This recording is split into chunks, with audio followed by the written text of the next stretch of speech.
In the equation phi of d dash z equal to f of xy, if the polynomial phi of d dash in d and d dash is not homogeneous, then this equation is known as the non-homogeneous linear partial differential equation with constant coefficients.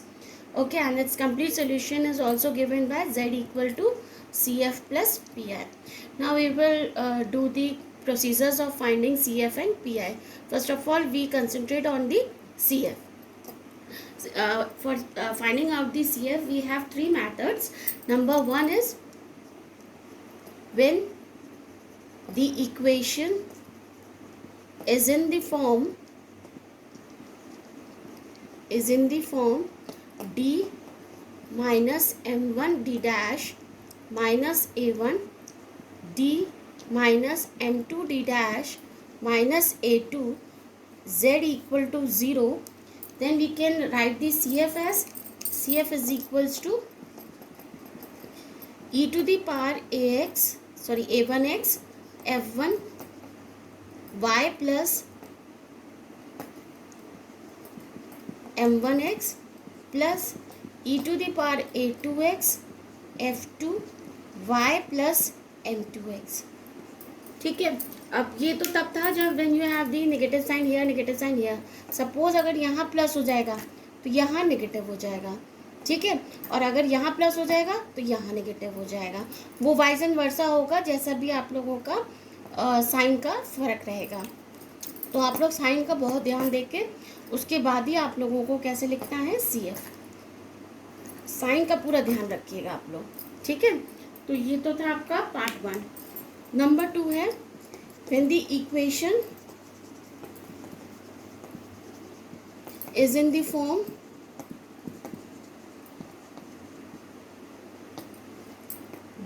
अच्छा, इसका चलिए एक दो example कर लेते हैं तो आपको और क्लियर हो जाएगा. उसके बाद हम मेथड 2 कर लेंगे. इसी का एक एग्जाम्पल कर लेते हैं. सपोज हमें दे रखा है solve the LPDE of the linear partial differential equation d plus d dash minus 1 d plus 2d dash minus 2 z equal to 0. तो हम जब इसको सॉल्व कर रहे हैं तो हमारा CF कितना आ जाएगा? CF कितना आ जाएगा? देखो a1 की वैल्यू यहाँ 1 है. यहाँ आप लिख लो यहाँ आप लिख लो a1 is equals to 1, m1 is equals to -1, a2 is equals to 2, m2 is equals to -2.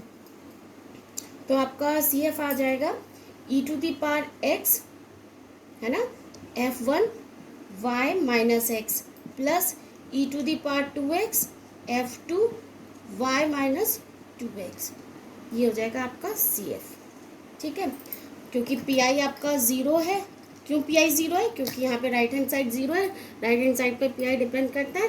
तो टोटल सोल्यूशन आ गया हमारा यही CF e to the power x f1 y minus x e to the power 2x f2 y minus 2x. This is the answer. ठीक है. तो ये तो था मेथड 1. अब मेथड 2 देख लेते हैं. when the equation is in the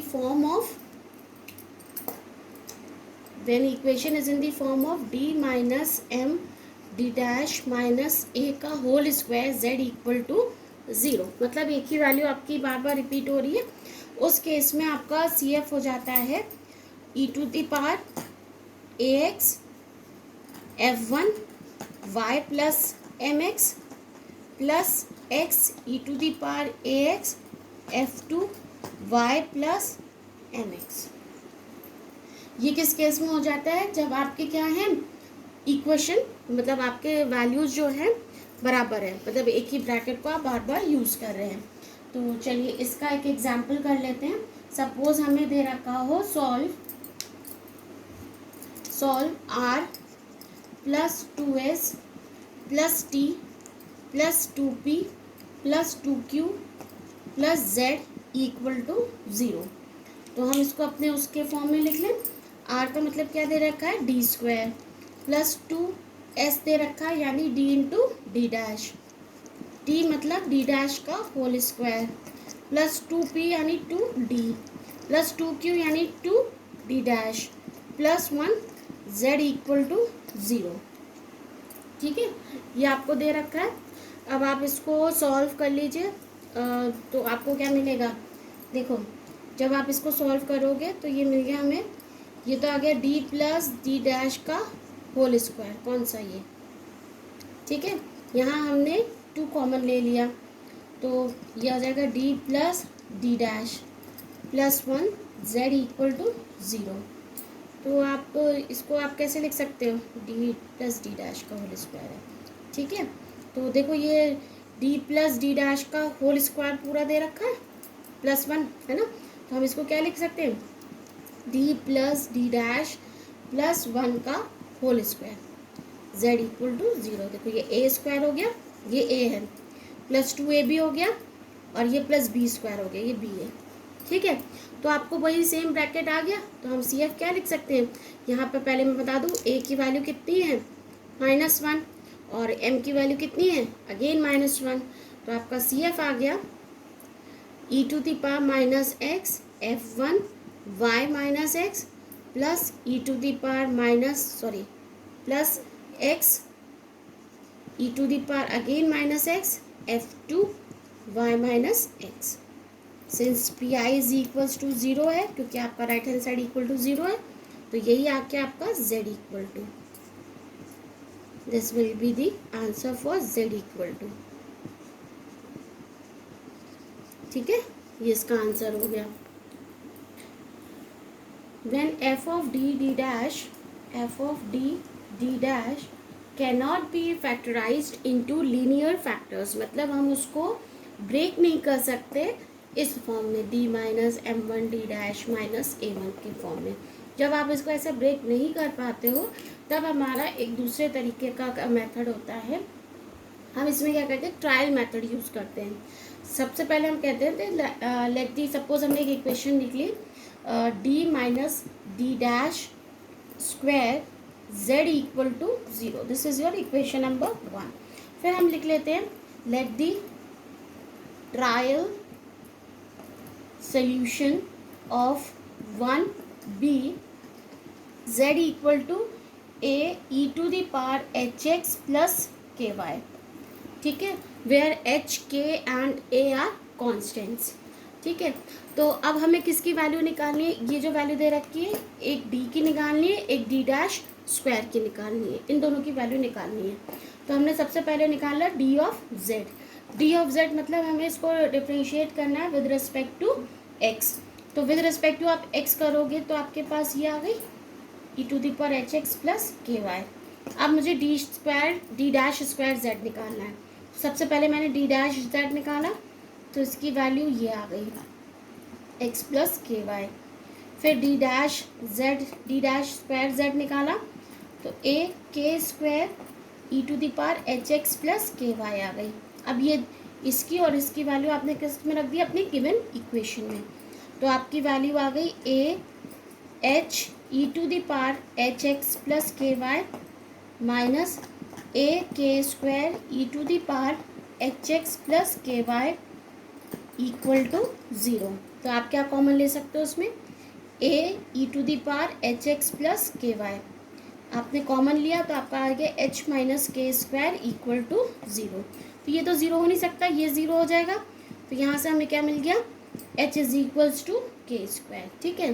then your C F will be, C F की वैल्यू क्या हो जाएगी, आपने मानी थी z इक्वल टू ए, तो आ जाएगी z equal to a e to the power k square x plus के वाई, ठीक है। So this will be your, अच्छा, and the since all the values of k will satisfy our equation number 1, then the more general solution will be given by z equal to summation a e to the power k square x plus ky। आप ध्यान रखना C F यहाँ पर हमेशा हम लोग कैसे लेंगे, समेशन के फॉर्म में, ठीक है, मोस्ट जनरल सोल्यूशन करके।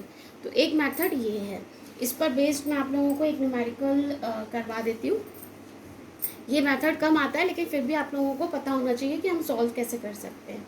सपोज हमें एक इक्वेशन दे रखी है, सॉल्व डी स्क्वायर, इसका देखिए आंसर थोड़ा सा अलग आएगा, D square plus D dash square minus P square Z equal to 0। ठीक है, तो हम इसको लीनियर फैक्टर्स में चेंज नहीं कर सकते हैं डी और डी डैश के फॉर्म में, तो हमने इसका मान लिया let Z equal to trial solution visit equal to Z equal to E to the power H x plus के वाई।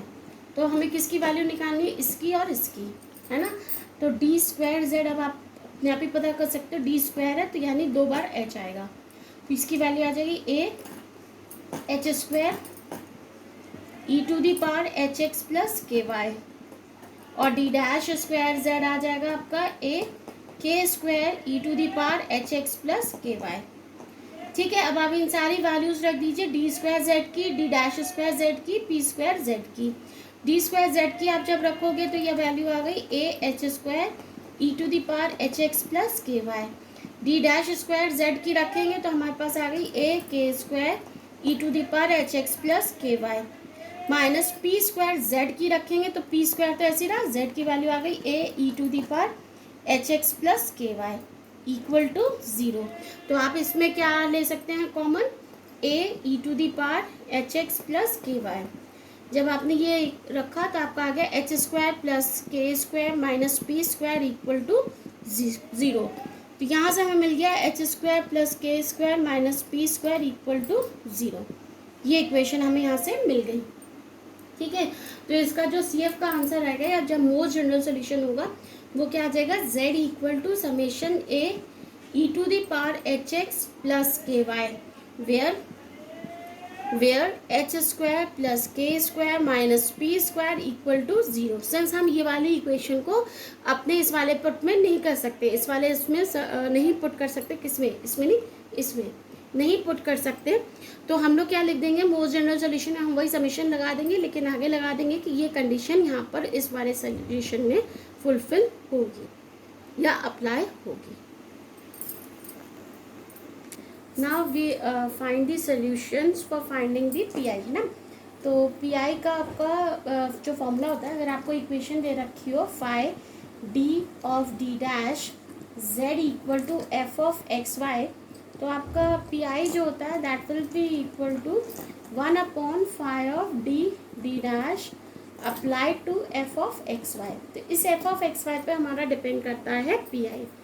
अब मैं आपको बता रही हूँ नॉन होमोजीनियस जो आपका एल पी डी ई है विद कॉन्स्टेंट कोफिशिएंट, ये बहुत इंपॉर्टेंट नहीं है और इसके केसेस ज़्यादा नहीं आते। जो इम्पोर्टेंट है वो आपका होमोजीनियस का है, वो भी आपका फर्स्ट वाला केस, कौन सा वाला, ए एक्स प्लस बी वाई वाला, जहाँ हम उसको यू मान लेते हैं और इंटीग्रेट करते हैं। ये वाला केस मोस्ट इंपॉर्टेंट है, ये वाला बहुत आता है। नॉन होमोजीनियस के ज़्यादा इंपॉर्टेंट नहीं, एक आध हैं जो आते हैं। तीसरी बात, नॉन होमोजीनियस डिक्टो सेम है आपका डिफरेंशियल इक्वेशन का। जैसे डिफरेंशियल इक्वेशन में आपके 5 और 6 केसेस होते थे, 3-4 केसेस होते थे, वही सेम केसेस आपके नॉन होमोजीनियस के हैं। तो इसमें केस 1 आया है आपका e to the power a x plus b y, वहाँ भी e to the power a x था जहाँ आपका डी रिप्लेस हो जाता था ए से, तो यहाँ e to the power a x plus b y है। तो पी आई जो होता है आपका phi of D D dash of e to the power a x plus b y, ये हो जाता है आपका 1 phi of A b e to the power a x plus b y, इस फॉर्म में हो जाता है, जहाँ पर आपका a b phi of A B should not be equal to 0 होना चाहिए, जहाँ फाई ऑफ ए बी आपका should not be equal to 0 होना चाहिए। ठीक है, अब इसके एक एक करके न्यूमेरिकल देखते हैं। जैसे पहला है आपका न्यूमेरिकल केस 1 है आपका, solve S plus A P plus B Q plus A B Z equal to E to the power M x plus N Y is equals to E to the power M x plus M Y. चलिए इसको हम solve करते हैं। पहले हम D और D dash के form में लिख लेते हैं। एस की जगह हमने लिख लिया D into D dash, plus A P है तो आपका हो गया डी, प्लस बी क्यू है तो D dash, plus A B Z equal to E to the power M x plus N Y. ठीक है, तो हमारे सी एफ के लिए हो गया D D dash plus A D plus B D dash plus A B equal to 0, sorry Z equal to 0, अब देखो सिर्फ इक्वेशन को देखे हम पता कर सकते हैं नॉन होमोजीनियस का। कैसे पता करेंगे? यहाँ 2 डिग्री है, यहाँ 1 है, यहाँ 1 है, यहाँ 1 भी नहीं है, तो मतलब हर एक टर्म की आपकी अलग अलग है, that means it is a non homogeneous. Non homogeneous को हमें इसको लीनियर फैक्टर के फॉर्म में लिखना होगा। तो चलिए लीनियर फैक्टर के फॉर्म में लिखते हैं हम। सपोज यहाँ पर अगर हम ये कॉमन ले लें, इन दोनों में से क्या कॉमन ले सकते हैं? डी, तो क्या बचा? D dash plus A. यहाँ हम बी कॉमन ले लें तो भी बचा D dash plus A, z equal to 0। तो फैक्टर आ गए हमारे D plus A, sorry D plus B, D dash plus A, z equal to 0। तो हमारा जो सी एफ आएगा वो आ जाएगा, देखो अब आप ध्यान से देखो क्या क्या वैल्यू है आपकी। यहाँ आपका डी वाले ही फॉर्म में है, और यहाँ पर आपकी m की वैल्यू 0 है और a की वैल्यू -b है। तो आपका सी एफ आ गया e to the power -bx, ठीक है, f1y, क्योंकि x तो 0 है। अब यहाँ पर आपका d ही 0 है ना, और a की वैल्यू तो -a है ही, पर d 0 है, तो हमारा इसमें सी एफ किसके फॉर्म में निकलेगा? ठीक उल्टा। अब आपका जहाँ x है वहाँ y हो जाएगा, जब y है वहाँ x हो जाएगा। तो ये e to the power -ax होना चाहिए, तो क्या आ जाएगा? e to the power -ay, और f2 यहाँ y होना चाहिए, यहाँ क्या हो जाएगा? x। समझे क्यों होगा? क्योंकि d डैश के फॉर्म में है, तो यहाँ पे सारे आपके जो वेरिएबल्स थे वो इंटरचेंज हो गए। जहाँ जहाँ हम x लिख रहे थे वहाँ वहाँ y हो गया, जहाँ जहाँ y लिख रहे थे वहाँ वहाँ x हो गया, ठीक है। तो ये तो हो गया आपका सी एफ। और पी आई क्या हो जाएगा आपका? पी आई हो जाएगा हमारा 1/d plus B, D dash plus a, applied to E to the power M x plus N y. तो यहाँ हम लोग क्या करेंगे, इसमें कंपेयर करके आप d की जगह क्या पुट कर दोगे? m, और d डैश की जगह क्या पुट कर दोगे? n, ठीक है। तो आपका पी आई आ जाएगा 1/m plus A, sorry m plus b, n plus a, e to the power M x plus N y. तो आपका ये आ गया पी आई, ये आ गया आपका सी एफ। तो z equal to C F plus P I आपका टोटल सोल्यूशन आएगा। तो आपका सोल्यूशन आ गया z इक्वल टू क्या था? C F e to the power -bx f1y plus e to the power -ay f2x plus e to the power mx plus ny upon m plus b n plus a, ठीक है। ये हो गया आपका total solution, ये आ गया आपका फाइनल आंसर, ठीक है। अब आपका सेकेंड न्यूमेरिकल दे रखा है, solve d cube minus 3d dash plus d dash plus 4z equal to E to the power 2x plus y, ठीक है। ये आपको दे रखा है। तो सी एफ के लिए हम लोग वैसे ही लिखेंगे, क्या लिखेंगे सी एफ के लिए? D cube minus 3d dash plus d dash plus 4z equal to 0। आप देख सकते हो ये नॉन होमोजीनियस है, डिग्री से अलग अलग हो रही है। Also we can not break into linear factorize form. तो आप क्या लिख लोगे? लेट, वही ट्रायल सोल्यूशन वाला हम लोग लिख लेंगे, let z equal to a e to the power H x plus के y is the trial solution. तो इस वाली इक्वेशन के फॉर्म में लिखेंगे डी क्यूब, यानी क्या हो जाएगा? एच क्यूब, -3d डैश है तो एच के आ जाएगा, प्लस d डैश है यानी एच हो जाएगा, सॉरी के हो जाएगा, प्लस 4 ये होगा a e to the power H x plus के वाई इक्वल टू 0। तो यहाँ से हमें क्या मिल गया? H cube minus 3hk plus k plus 4 equal to 0, ठीक है। तो हम इसका लिख लेंगे सी एफ क्या हो जाएगा? Then the C F is z equal to summation a e to the power H x plus के वाई, वेयर कंडीशन हम मेंशन कर देंगे क्योंकि हम इसको वापस अपने सोल्यूशन में पुट नहीं कर सकते हैं, तो हम ये लिख लेंगे। ये तो हो गया हमारा सी एफ। और पी आई आ जाएगा हमारा, पी आई आ जाएगा 1/d cube minus 3d dash plus d dash plus 4 applied to E to the power 2x plus y. यहाँ हम d की जगह पुट करेंगे 2 और d डैश की जगह पुट करेंगे 1, क्योंकि y का कोफिशिएंट 1 है। तो जब आप ये पुट करोगे तो वैल्यू आ गई 1 अपॉन डी क्यूब यानी 2 का cube minus 3 into 2 into 1 plus 1 plus 4 e to the power 2x plus y. तो ये हो जाएगा 8 माइनस 6 2 प्लस 1 3 और 3 प्लस 4 7। तो ये आ गया आपका 1 upon 7 e to the power 2x plus y. तो टोटल सोल्यूशन आपका आ गया z equal to C F plus P I होता है, तो summation a h x plus e to the power H x plus के वाई, ये e है e to the power H x plus के वाई, ठीक है, plus 1 upon 7 e to the power 2x plus y, where mention कर देना h cube minus 3hk plus k plus 4 equal to 0। This is the answer for your total answer for this question. Next numerical है आपका d into D minus 2d dash minus 3z equal to E to the power x plus 2y। ठीक है, तो आप यहाँ पर देखना दिख ही रहा है कि हमारा कैसा है, नॉन होमोजीनियस केस है। तो सी एफ के लिए तो हमारा यही हो जाएगा d minus 2d dash minus 3z equal to 0। तो सी एफ आ गया हमारा, यहाँ तो खाली d इक्वल टू 0 है, तो सिर्फ हमारा आ गया f1y, क्योंकि इस केस के लिए हमारा a भी 0 है m भी 0 है, तो f1y आ गया खाली। इसके लिए हमारा a की वैल्यू 3 है और m की वैल्यू 2 है, तो ये आ गया आपका e to the power 3x e to the power 3x f2 y plus 2x, ये आ गया हमारा CF। अब आता है हमारा PI आ जाएगा हमारा 1 upon d minus 2d dash minus 3 e to the power x plus 2y।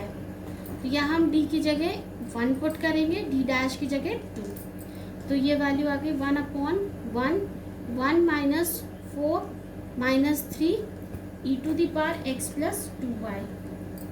ये यही ना आपकी वैल्यू, तो कितनी आ गई 7 और 1 6, तो माइनस 6 हो गई, तो ये वैल्यू आ गई minus 1 upon 6 e to the power x plus 2y।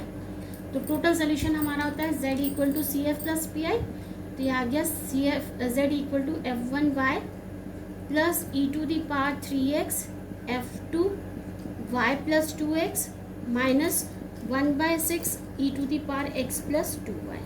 This is the answer.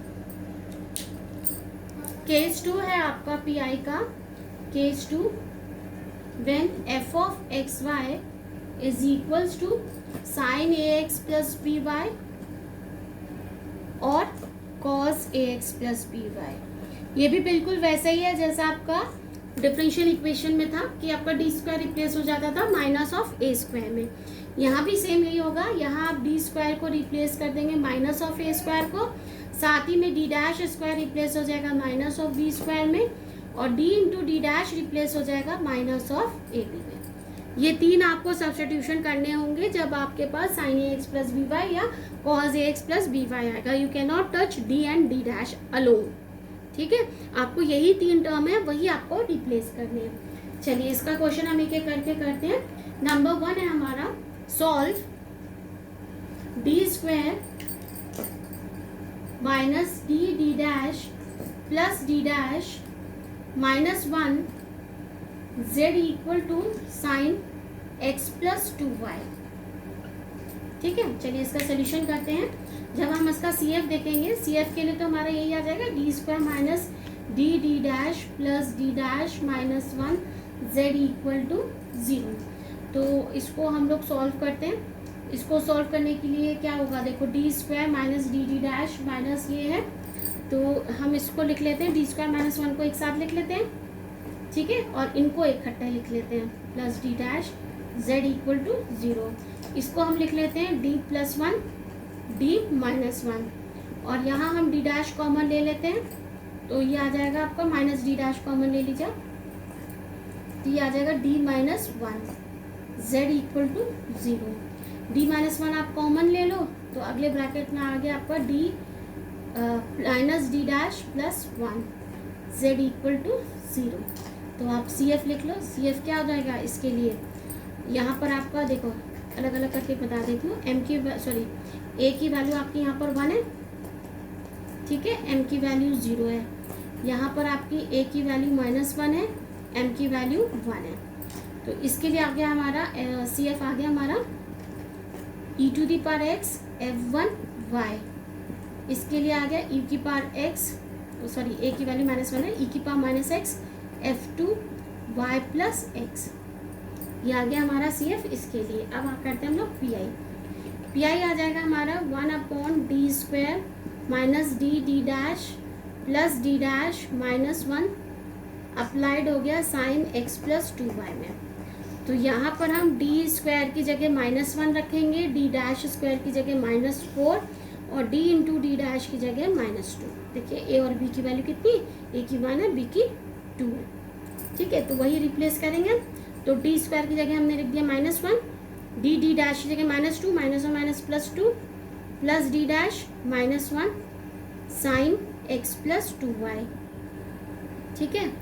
तो कितना हो गया, -1 -2, ये तो कट गए।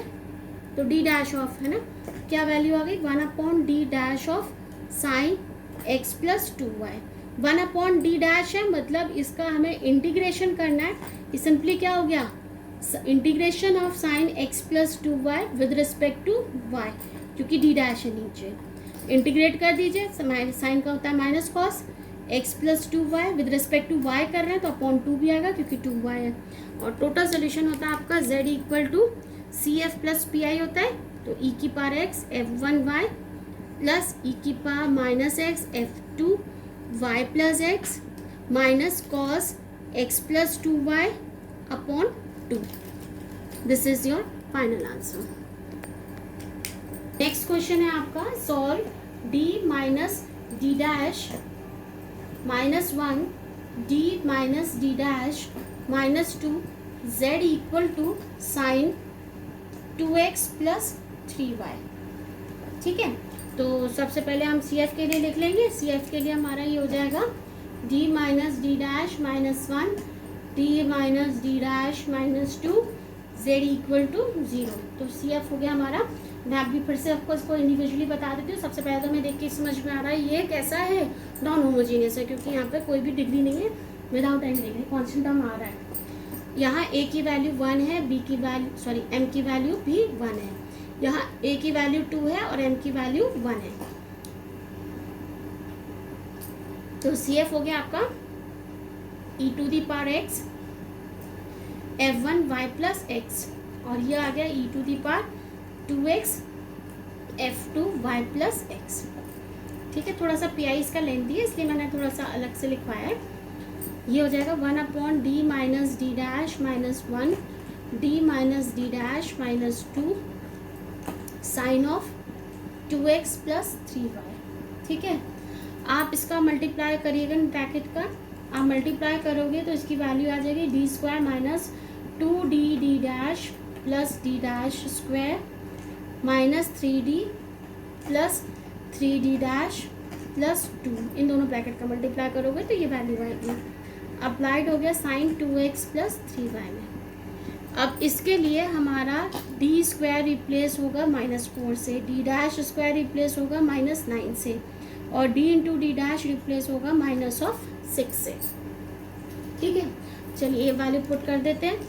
d² की जगह रख दिया हमने -4, -2 × d' है, तो ये हो गया +12, d' -9 -3d + 3d' + 2 sin 2x + 3y, ठीक है।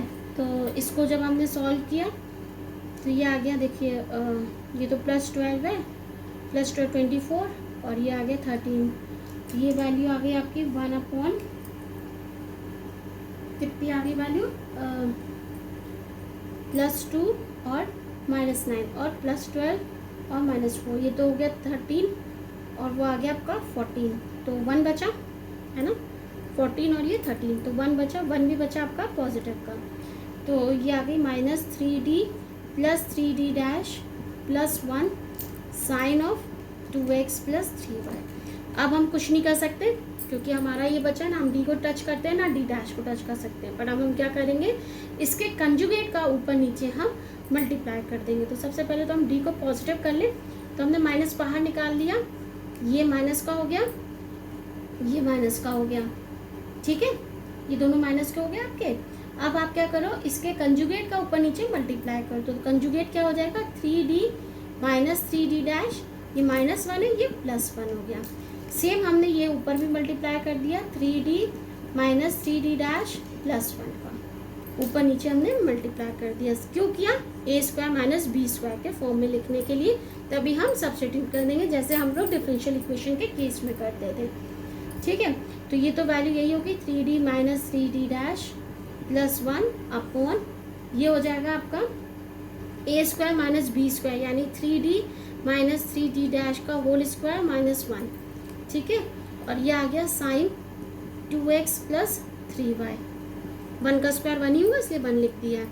तो ये वैल्यू हो जाएगी आपकी 3d minus 3d dash +1 into sine 2x plus 3y upon ये आ गया आपका 9d² minus plus 9d dash square minus 2ab होता है, 3 3 ज़ा 9, 9 2 ज़ा 18, d डैश -1। अब वैल्यू पुट कर दीजिए, मैंने ऑलरेडी बताया था ये वैल्यूज़ हैं आपकी। तो ये वैल्यू आप जब पुट करोगे तो ये आ गया 3d minus 3d dash +1 of sine 2x plus 3y, ये वैल्यू आ गई आपकी 9d² है, तो -36 माइनस 81 माइनस और माइनस प्लस हो जाएगा, ये 18 इंटू 6 हो जाएगा आपका, 18 इंटू 6, ठीक है ना, 18 इंटू 6 ही तो होना है क्योंकि आपका ये है 6, है ना। तो ये वैल्यू हो जाएगी आपकी 484108, है ना। ये वैल्यू आ गई आपकी 108 -1, तो ये वैल्यू आ गई हमारी नॉन ज़ीरो आ रही है, ज़ीरो तो हो नहीं रही, है ना। 108 है और ये आ जाएगा 36 और 81 हो गया हमारा 7 10 11 और 1 8, तो 118 हो गया। 118 में 108 किया तो हमारा बचा 10, ओके। तो 10 बचा है, लेकिन नेगेटिव का बचा है, यहाँ नेगेटिव साइन आपका आ रहा है जो हमने माइनस कॉमन ले रखा था, तो ये माइनस और माइनस प्लस हो जाएगा। और 3d ऑफ क्या आएगा, 3d ऑफ दिस, यानी d ऑफ दिस मतलब इसका differentiation with respect to x। Differentiation with respect to x कितना हो जाएगा, साइन का होता है cos और 6 है तो ये आ जाएगा 6 cos 2x प्लस 3y, ठीक है।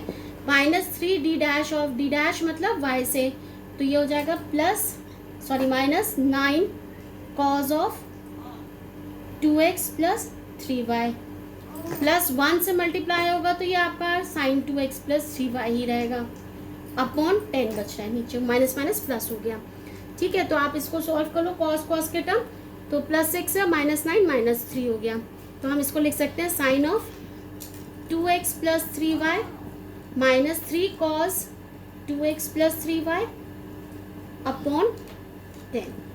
थोड़ा सा ये लेंदी हो गया, इस वजह से लेंदी हुआ क्योंकि हमें इसके कंजुगेट का ऊपर नीचे मल्टीप्लाई करना पड़ा। टोटल सोल्यूशन आपका z = CF प्लस PI आता है, तो ये आ गया e⁻x F1 y plus x plus e⁻2x F2 y plus x plus sign 2x plus 3y -3 cos 2x plus 3y, 2x plus 3y ये अपना upon 10। This is the answer. पापा ने बेटा पापा की बात सुनो, पापा ने बेटा